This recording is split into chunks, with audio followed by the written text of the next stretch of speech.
it was holding me up. Something was holding me up, but there was nothing there. My eyes went back to the rectangle of light, and I didn't look back at the figure. What I looked at was the light. And I realized that there was a reason I couldn't see through it. It wasn't sunlight. It was life itself.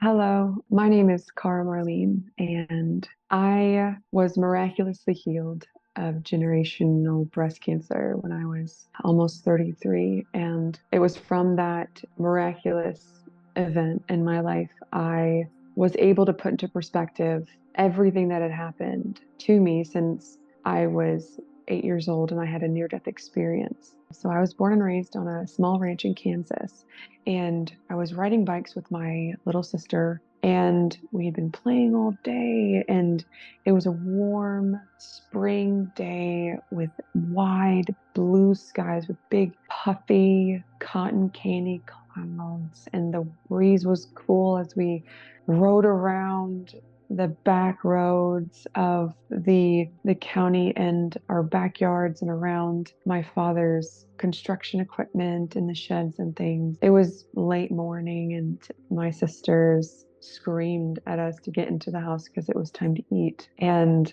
I wasn't a bad child, but I was, of course, a little ornery. And so before I went in, I wanted to take one more round just to spite. And I had been to a friend's house, and I had seen what we would understand to be BMX bikers. And I thought it was just amazing because it felt like I could feel their freedom that they were feeling, and almost like a rebellious edge to them. And so, of course, in that opportunity to be rebellious as well, I wanted to do my own kind of BMXing to kind of spite. And so I remembered there was a water lip in the really large garage next to or attached to the barn that we had, but that's where that was, and the lights were off. But I knew in that garage there was a water lip that went all the way on the bottom of it. It was like 4x4x4, right?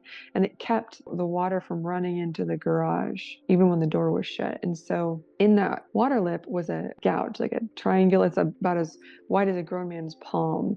And I thought that was going to be the perfect ramp. So I was on top of the hill by the house, and I kicked off and I started riding my bike as fast as I could across the gravel. And I was going so fast, like the bumps of the gravel kind of smoothed out. And so as I went as fast as I could down into that shop, and I hit that bump in my head, I was going to hit that bump and I was going to catch air, and I was going to turn my wheels around and skid to a stop, wave to my sisters and triumph. And that didn't happen. And my bike stopped, and I went over the handlebars. And as I lifted off, as my body lifted off the seat, there was this sensation of flying, like weightlessness, right? And then this, in a split second, like in a snap, my awareness opened up full throttle, and I could see, feel, touch, taste everything. I was connected to not just everything around me, but the world, the universe, the galaxies, like everything. Like it just, there was no separation. I knew that now to be oneness, but it just felt like something just kind of opened up in me. And it was a split second because I only had a few breaths, like a breath, until from that flying, my awareness opening up and hearing, not necessarily feeling, my head hit that cement with a sickening thud. It was not a crack, it was a thud. And I felt my body, I knew my body had crumbled on itself. And I remember hearing this really soft sigh and then blackness. So I was laying on my back, and I remember I was trying to blink myself awake because everything was so bright. And when I could focus a little bit better, I could see the rectangle of light pouring in from what I thought to be the garage. And then just darkness around, because I mean the lights were off from the garage, and so that kind of made sense. But what took all of my attention was the fact that I wasn't just laying down. I was trying to feel into my body. I was trying to feel into where I was, because I realized quickly I couldn't move. Like my body weighed 1,000 pounds. It was almost like I wasn't connected to it anymore. I was just in it. And I looked up and I saw the blinding light coming into the garage, and I was looking for help and I couldn't see anything. It was too bright. It was odd. And all of a sudden I saw a figure in that rectangle of light. And I couldn't tell if it was male or female because it was so bright it made it blurry, but I could see the silhouette. And I thought it was my sister. She obviously would have seen what happened and then she would have come, right? And so I spoke to her and I said, I need help. I'm really hurt. Like, I can't move. You need to get mom and dad. I need help. And they didn't move. So I began to panic and I began to get angry. And I told them that mom and dad are gonna be so mad at you. I need help. I need you to help me. Like, you're gonna be in so much trouble. I need you to get help. Go get mom and dad. And still that figure just did not move. My panic started to rise. There was another part of me that almost started to observe like what really was around me, kind of take in things with like a sixth sense. And that overwhelmed my panic for just a few minutes. And I took my eyes away from that figure and I was able to see or take in and observe that darkness that I thought to be the garage with the lights off. And the more I looked at it, the more I realized that wasn't darkness, it was blackness, like the blackness of space. Vast and wide and endless and without shape or form. But it was holding me up. Something was holding me up, but there was nothing there. And then my eyes went back to the rectangle of light. And I didn't look back at the figure. What I looked at was the light. And I realized that there was a reason I couldn't see through it. It wasn't sunlight. It was life itself. And once that clicked, I knew I was not where I thought I was. Like, I was not in my family home. It looked like the garage door. Like, everything around me had a truth to it that I was just now starting to understand. And I'm like, oh my gosh, I'm not here anymore. And I remember looking at the figure and I remember saying to it, am I dead? Is this dying? And is this what they think heaven is? When I said that, it's like something burst from a depth of me I didn't even know existed. Like this endless, vast space inside and pure love, just joy and peace, just absolutely expanded through me. I couldn't even put it into words, but it's like it just shot out and filled everything. I then knew that where I was had no fear. It wasn't fearless, it was fear-free. There was no time. This is where life and death, light and dark began and ended, and love held all of it together because it was made from pure love.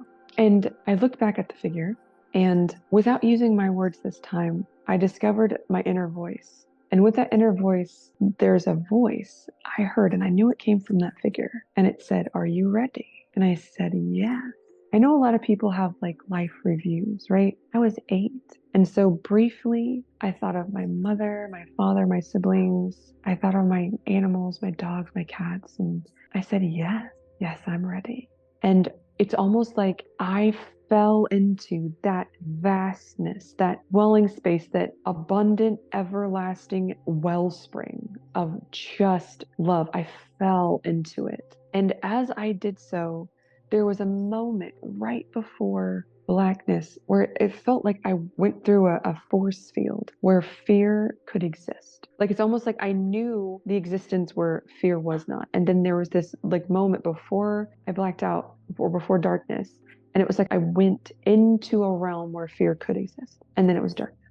And I remember waking up with my mother, and I don't know how, because time didn't exist, but between that moment when that blackness happened and when I woke up, I don't remember any of that. Like, I don't remember getting up. I don't remember people finding me. I don't remember being on the couch. I don't remember any of those things. And after that, I was so different than everyone else. That love that I had experienced in my near-death experience, that place, that dwelling place, never went away. Like, it stayed. It's like my cup was always overflowing. I wanted to love everyone. I looked at everyone in unconditional love, and I wanted to connect with them, and I wanted to love on animals. And I had this beautiful drive to be with animals and to share this love and my experience with everyone. And it was not well received.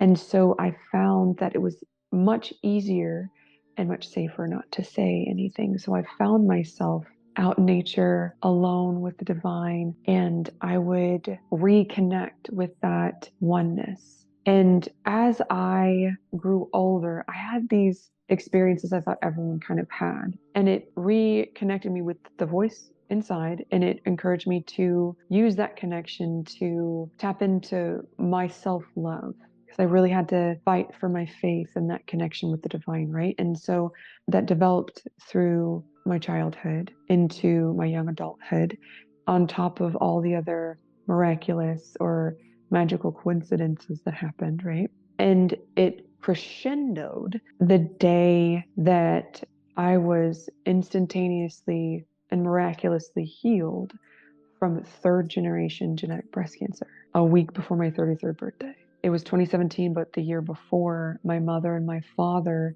had both been diagnosed with generational cancer. So their parents died of cancer. Both of my parents were diagnosed with cancer the same year. And then I was supposed to get tested for both a BRCA2 gene mutation and cancer itself. And I ended up being positive for the gene mutation that gives me a 75% chance right now, 32, 33, of getting all of the killer cancers, breast, ovarian, things like that.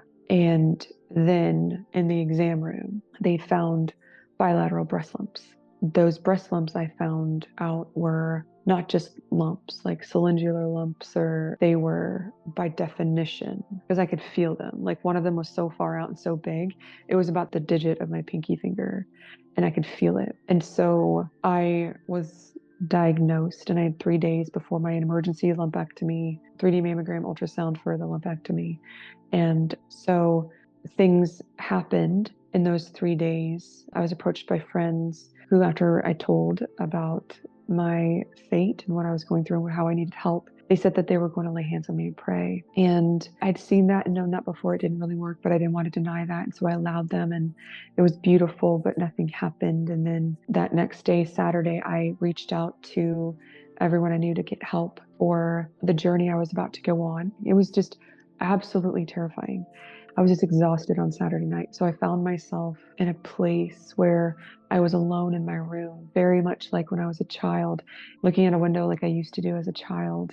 And I found this stillness fill that room like it used to when I was a kid, where I would connect back with the divine with love, and I would ask questions and find answers there and find comfort and peace. And I ended up asking, pleading for help, because I didn't know what to do. I knew the path I had before me that my family had gone through, like generations. But I also knew what my brothers said, and I knew love, the power of God, spirit, guide, whatever you want to call it, could do anything. But I didn't know what to do. And so I pleaded. I said, I know you're good. I need you to be here like you have before. I need you to show up. I need you to tell me what to do. And I was guided through Bible verses. One, faith like a child, and the second was to go before a church like they did in biblical times and to have people lay hands and pray over you. And I definitely thought I heard that wrong,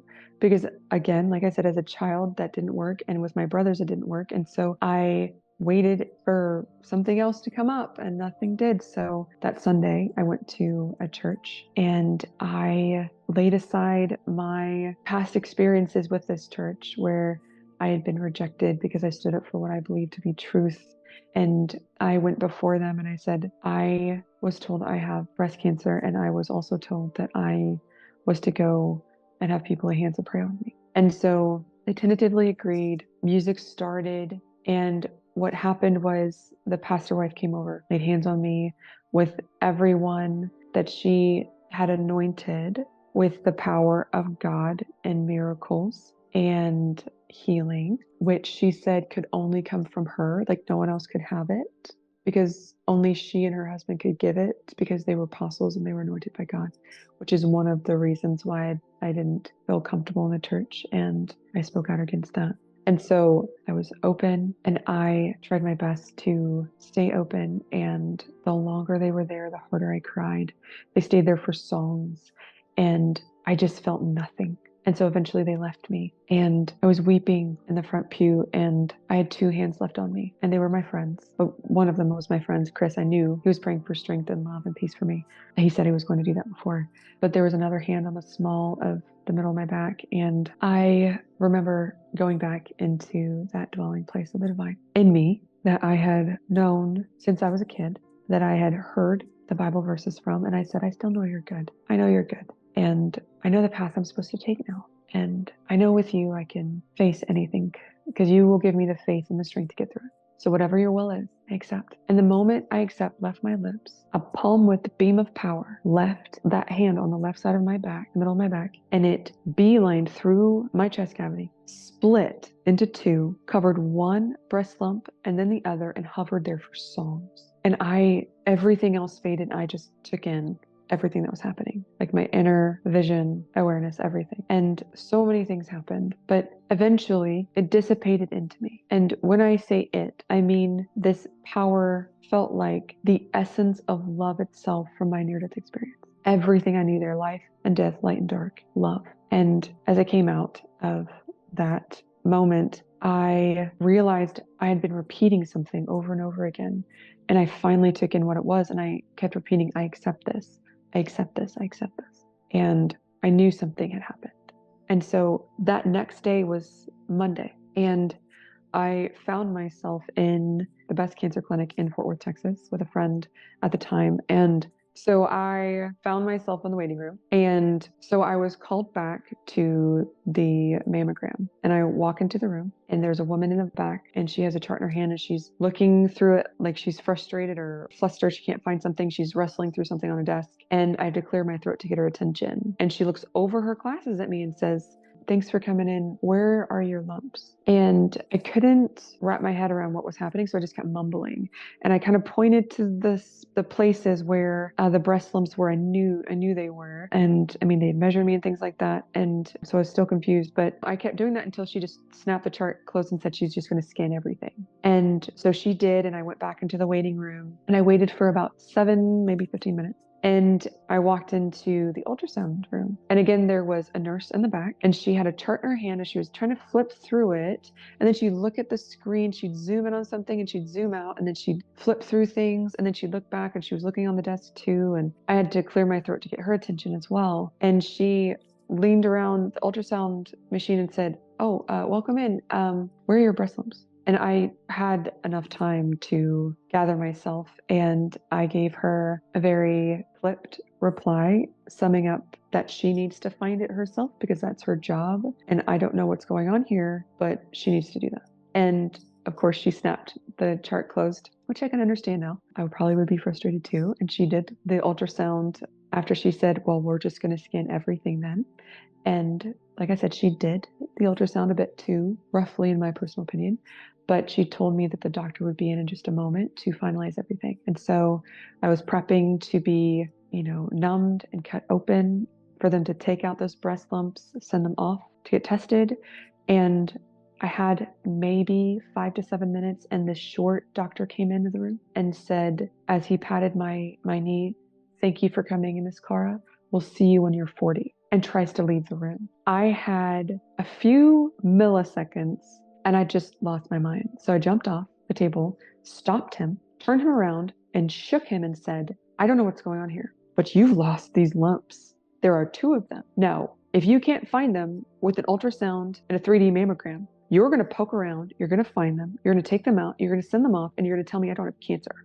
And this poor man took a few minutes to compose himself, and he shook me loose, took my shoulders in turn, shook me just a little bit, and said, ma'am, I don't know what you're talking about, but we've done every scan that we need to find any lumps you have, but there are no lumps. There's nothing to find. And he turned around and left the room. And I stood there staring at where he was for a long while. And I, with trembling hands, placed my hands on my left breast where I had felt that breast lump, the pinky-sized, ground to a point, hard breast lump that both the doctor, the nurse, and I had found. I found that space, and I pressed down, and a pinky whip crater in my rib cage and a bruised sensation was the only evidence anything was ever there.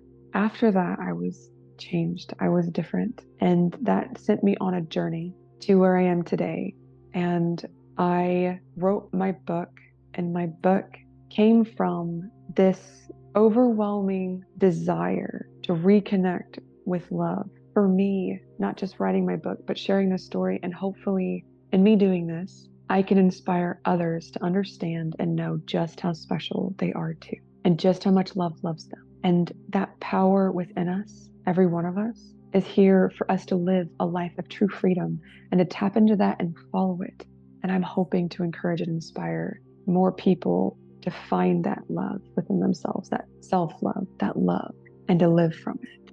And that is my purpose. And all we're all doing is holding each other's hands and walking each other home. So thank you so much for listening. Thank you for your time. It means everything to me. Thank you. Hey, fellow NDE fans, we have some exciting things coming up on the other side, but we could really use your help and support to keep going with this channel. Our outreach team works around the clock, making sure to bring you the best NDE stories that we can find. But now we're looking to expand into other countries to get near-death experiences from around the globe. However, we need your help and support to make this happen. This is why we're introducing our YouTube membership program. For less money than a cup of coffee, you can get access to exclusive ad-free episodes that haven't been on YouTube. Watch and participate in live Q&As with the guests. Engage directly with us and NDEers. Participate in giveaways and live events. And most importantly, you will ensure our channel's continuous efforts to seek out and uncover these important experiences worldwide.